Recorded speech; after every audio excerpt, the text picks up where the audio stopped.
in order to apply any liquid to a baby who's breastfeeding, sometimes you have to break the seal between the baby's suction of the lips on the nipple.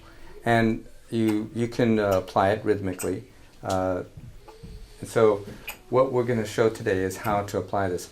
The kinds of liquids that we're using today is this ketone isotonic. It's in this, already put into this dropper bottle. And this dropper bottle, and you just take out the dropper like this, and then mom's going to apply the liquid gently apart. You can see rhythmically how the baby is sucking, and it can be easily sucked in. You see the babies really love these kinds of gentle fluids that are safe. You can see how then when the seal is broken from the baby's lips and the nipple, you can apply more liquid. And just go, you'll get a kind of a feel for the rhythm of the baby sucking.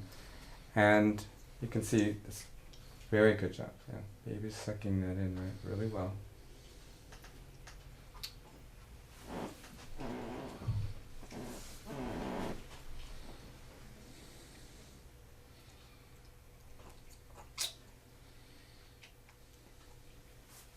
So this is for any liquid, whether it be ketone, pharmaceutical grade, isotonic solution is perfect for infants. The hypertonic is not appropriate for babies that are older or children older that are younger than 3. And chamomile tea is also very good as well to smooth the baby's liver.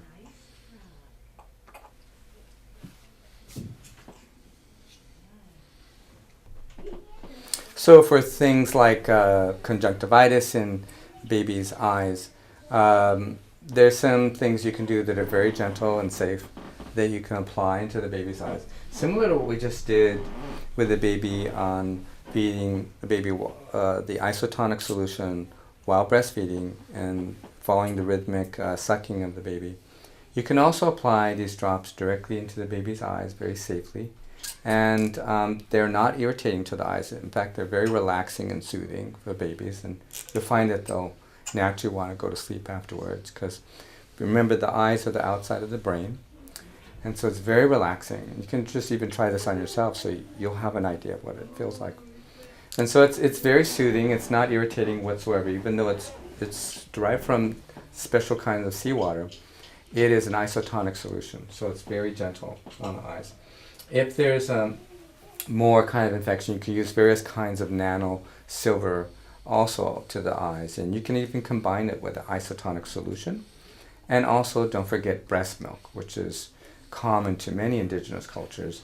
Just a few drops of breast milk directly to the eyes, and you can either do it directly, put the directly into the baby's eye, or you can just squirt a little breast milk into a little cup and use the dropper and also apply it directly into the eyes.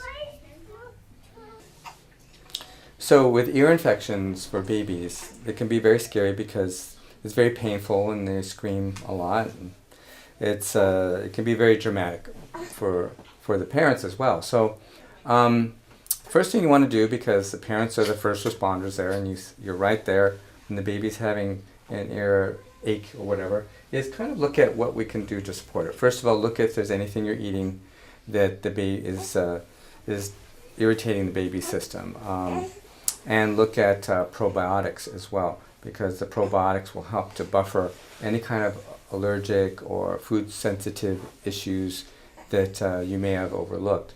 So one of the things that can help a lot is taking the isotonic, and you can take like a capsule of really good probiotic, and can you mix it together in the liquid and then draw it up just like this in a glass bottle. And just as we showed in other video segments, you can apply this directly in the ears as well, and also directly into the baby's mouth, both internally and externally.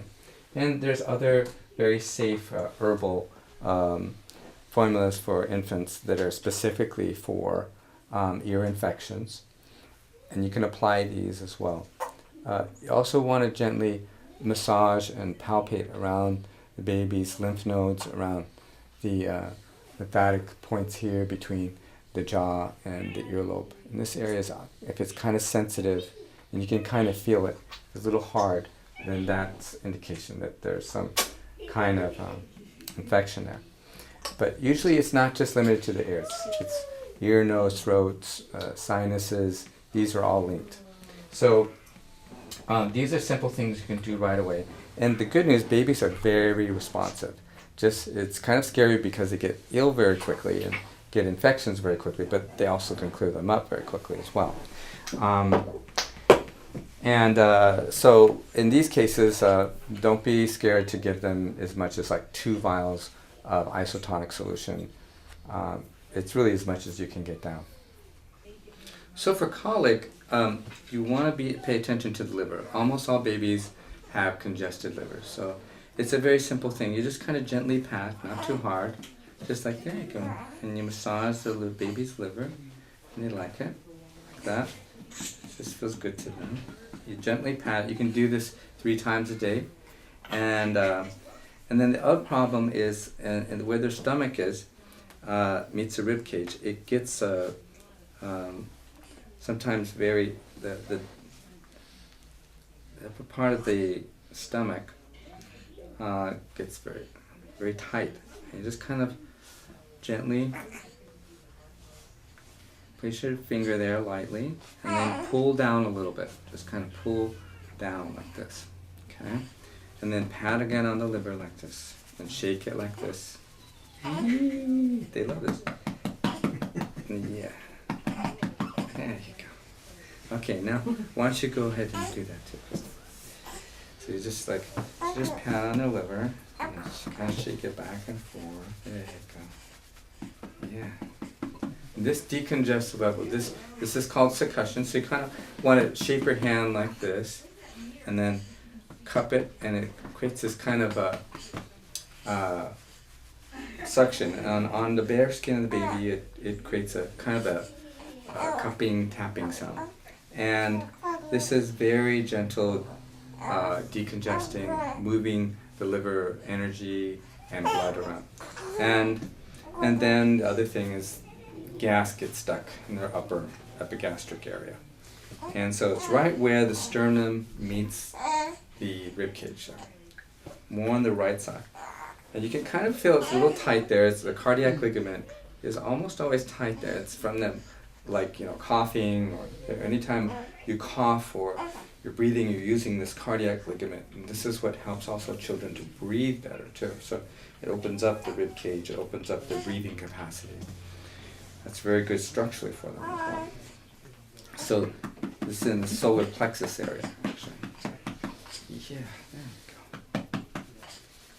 Now, the other thing we like to do for colic is to gently hold their back like this, right under where the liver is, and also do it this way. You can put one hand underneath in the back, like that, and then you put the other one under here like this too.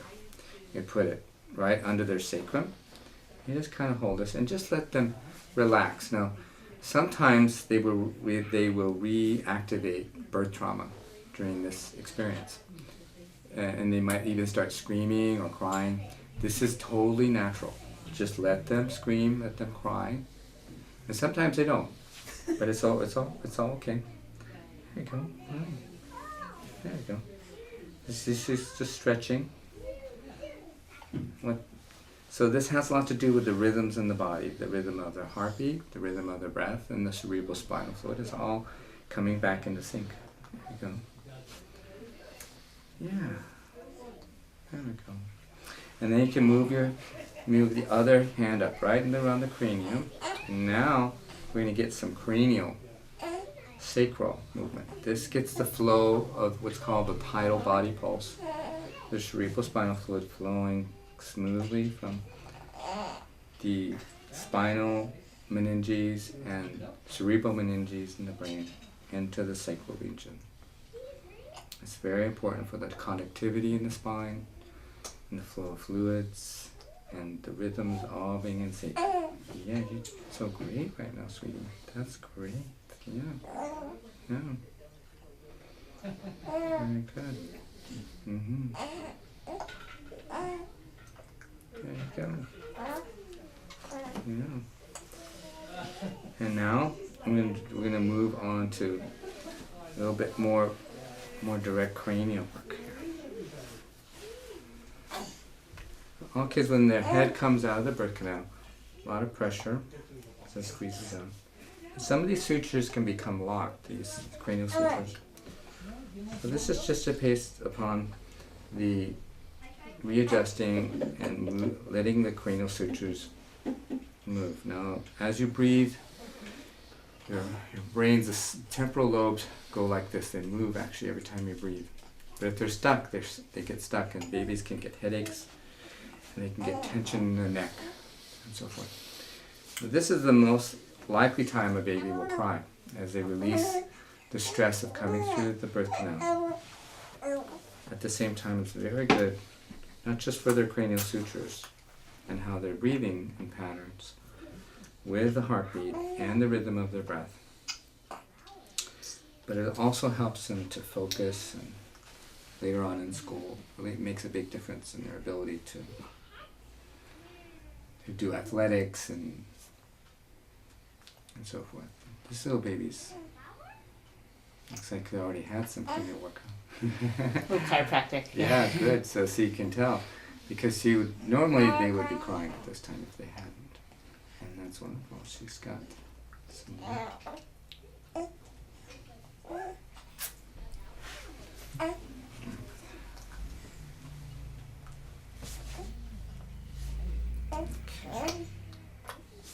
So you can put your fingers on the different parts of the facial area, and you want the brain to settle right in the maxilla. Part of that is just straighten out these facial bones here. And all you have to do with babies is so easy, because you just have to hold them. Just touch very gently. You don't have to do it very hard. And they just start normalizing. This also makes the baby's face more symmetrical as she develops and grows. We've seen people where they have one side of their face will be very different from the other side. This helps to make both sides very symmetrical. Okay.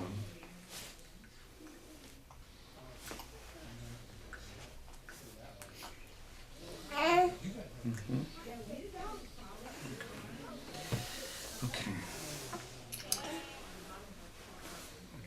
Okay, so just go ahead and start patting on her liver and succussing it again. Yeah, there you go. Gently moving it. You can see that you can do this again several times a day. Really not too much you can do this. In many cultures, you see these indigenous peoples naturally do this. They know that. Yeah. And then release the epigastric area as well. So oftentimes children, because digestion is so important for them, they will get a lot of gas because stomach is tight up here.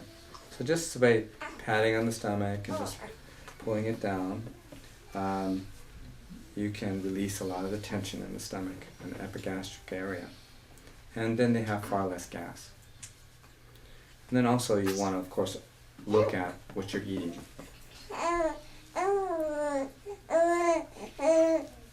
Okay, good.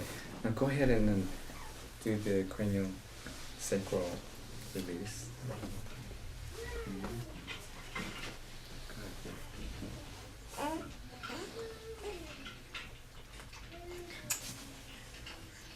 Very good. And then put your hands like this. The 3, 2.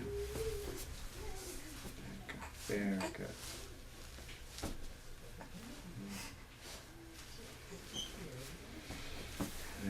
And then you breathe as well. Take deep breaths. And then points on the sides and temples there's no right way to do this necessarily. You can use different fingers, and just the only thing you want to be careful is not pushing too hard. But babies, their cranial sutures are very malleable, and it's so easy to do this. Okay. So another method that works really well in releasing stuck gas or it is to basically take the baby's legs and kind of pump it up like this. It's kind of like in yoga. You kind of like stretching a little bit, and you push the legs up like that. Okay, you want to do that, Mom? And just so you can stretch them up like that again. And actually love this. It feels really good. It's kind of like baby yoga, you might think. And it helps them to release a lot of the tension up there in their GI tract, and to release some gas. Also, the acupuncture meridians in the legs get stretched out. That also helps. You go up right through the epigastric area, in the lower intestines as well. Wonderful. Okay. And then we could turn the baby over. That's all right. There we go. There we go. And then this is also very good too.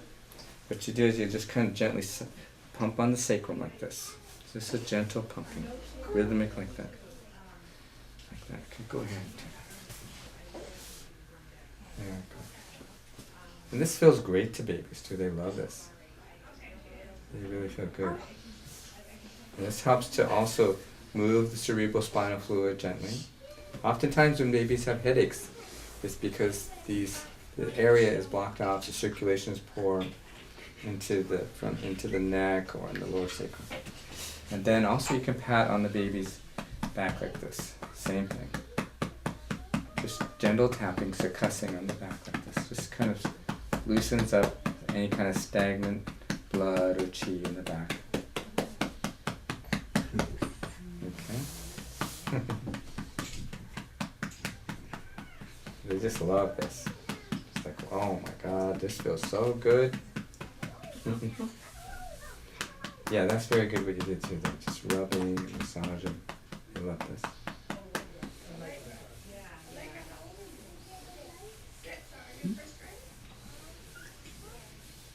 And of course, when you do this in addition to things like acupellets and the acupuncture points, which we'll go over later, and also certain kinds of herbal extracts for things like colic, we find that most of the time you don't need much else, and the babies clear up these stagnant areas really easily.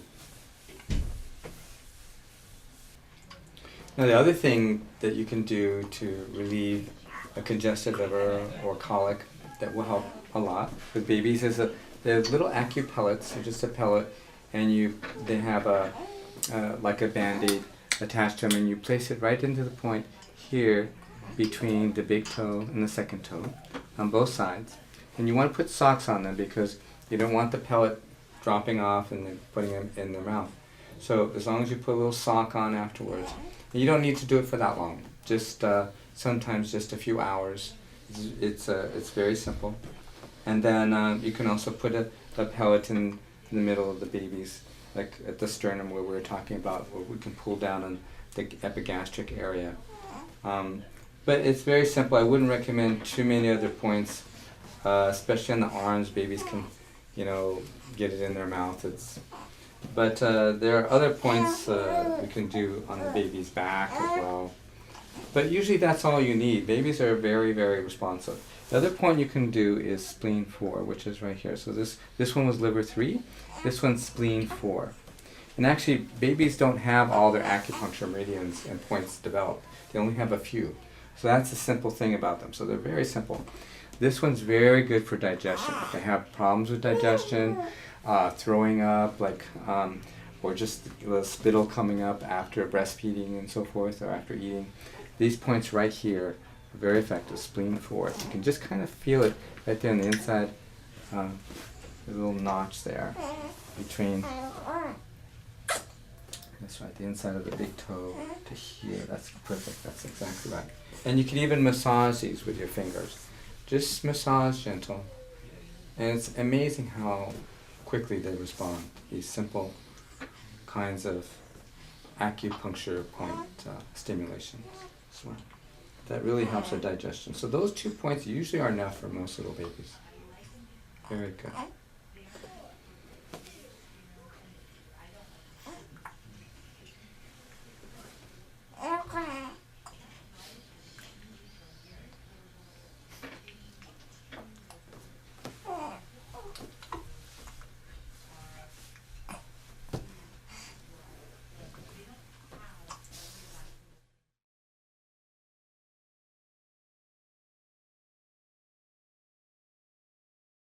So Dr. Hicks, in your experience of treating people throughout your career, especially children, what do you think is a foundational issue that is often ignored that should be acknowledged? Or Well, I think today there is a lot of discouragement for breastfeeding. mm-hmm. I mean, there are some circles where that is really very prevalent and encouraged, and I think it should be, because you really see the babies doing so much better with the breast milk. Mm-hmm. Formulas create other issues, and I think that's a big problem. Mm-hmm. So encouraging moms and helping support them through that, Mm-hmm. the breastfeeding. Now, when you say a big problem, do you mean, like, for instance, the symptoms? What do you mean?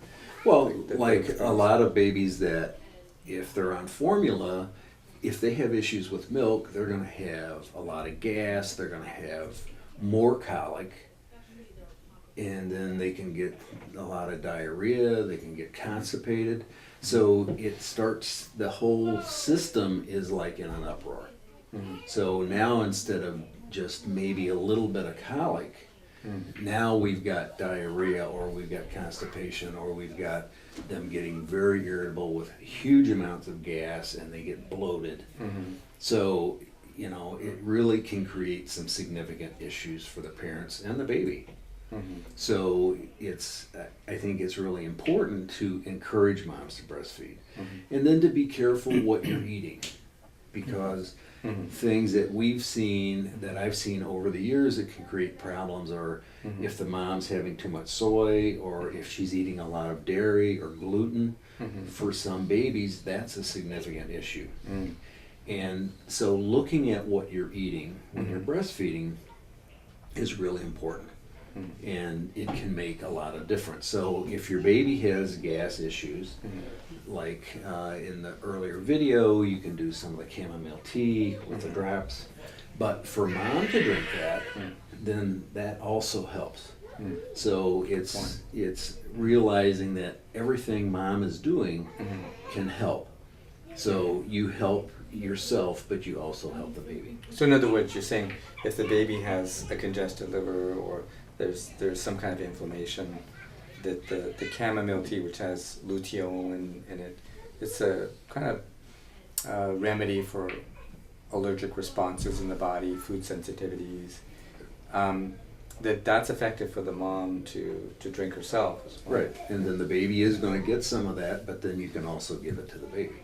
So the mom's acting as a surrogate treatment Right. body for the Well, for the and when baby. you think about like you look at the cranial sacral, Mhm. and when you're doing that, it's your energy along with their energy. Mhm. So it's really this whole piece of the moms being calm and content, Mhm.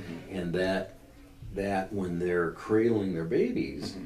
they're getting that energy. Mhm. So it's more than just, Mhm. just, okay, I'm doing these pressure points and I'm doing this manipulation. Right, right. You're literally also giving them your energy. Wow, yeah. So if you're all upset, Mhm. then they're picking that up too. Well, that's an important point because, oftentimes when you see babies upset, just like with animals, we talk about that a lot. the parents, if they're stressed out, then the children will be stressed out as well. Right. They pick up on that. Yeah. They read that. And it's more than just, well, they see the look on your face. Yeah. They literally are reading your energy and they feel Yeah. it. Yes. And So- by the way, we're in California now, but this doesn't just happen in California. We're not just Right. like talking about Right. energy and frequency and resonances and vibrations. This actually happens everywhere in the world. Yeah. You see, this is and true. It is. Yes. And I think you look at Asia, they're more keyed into this, I think, because that's more of their culture. Yes. And we have excluded that from ours. Mm-hmm. And a lot of it has to do with the way we approach medicine and our look at the being. Mm-hmm. And just saying, well, you know, this part, you know, instead of seeing it, Right. the person as a whole. Well, that's what I love about your practice is you really focus on the importance of living a balanced life and being aware of, you know, the stressors in the environment and looking at how we as parents are being with our children. Right. And if we're living a balanced life, as you say in the East, they're more attuned in some ways to these subtle distinctions Right. around the baby. Well, and that's what's brought in their culture. So they've had centuries of that when Yeah. you think about it. And, you know, we have all been sort of this modge podge of, you know, they call it a melting pot. Mhm. Well, in that melting, we've lost some of the good vapors, I Right. think. So it's trying to bring that back. Got it. Now, in your experience, you've treated hundreds of thousands of pediatric patients in your career. What do you think are the biggest, blind spots when you say like, don't eat, if the mother shouldn't eat certain foods? What are foods that you think they should avoid? The main. Well, I think dairy and gluten can be an issue Mhm. for a lot of babies. Corn can be an issue, soy. Mhm. But it's really focusing on whole foods Mhm. and eating a good balanced diet, Mhm. keeping yourself alkaline instead of getting more acidic because then the milk gets more acidic. I mean, so you sort of have to realize with the whole thing with breastfeeding is taking care of yourself is very, very important because you're also, that's what's affecting the baby. Mhm. So it's this balance that you have to carry. Yeah. And then that helps the baby. That makes sense. A lot of people are giving like, mashed salmon, fresh wild salmon and yams. Right. That seems to be very good for the digestion. Right. Well, I think there's a lot of things that have come through the centuries that, you know, we've sort of turned on and walked away from. But it's like infant probiotics. Mhm. To me, that's very important. Mhm. And especially if you've had C-sections or you've had a baby that's been in the hospital exposed to a lot of different flora, Mhm. you want to make sure that you're getting the right flora in there. So for me, the infant probiotics are very important.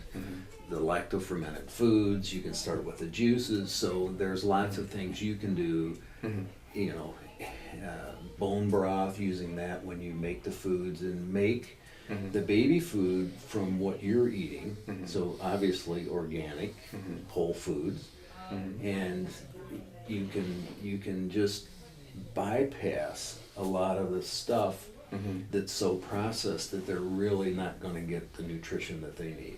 Got it. So what you're saying is like avoid things that are going to cause like excitotoxins in the food, like MSG or aspartame, or you want to avoid food sensitivity issues like that are gluten and processed foods in general.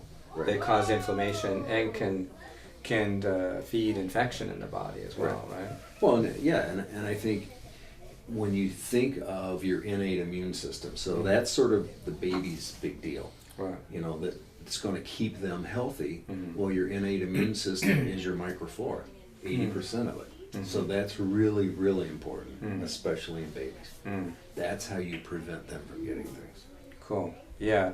And then that helps them to digest the food in the lower bowels as well and Correct. throughout the GI tract. That's very good. So it seems so simple. Is it really this simple? I think it is this simple. It's really so. And it's, you know, it's things that I think have been lost. Mm.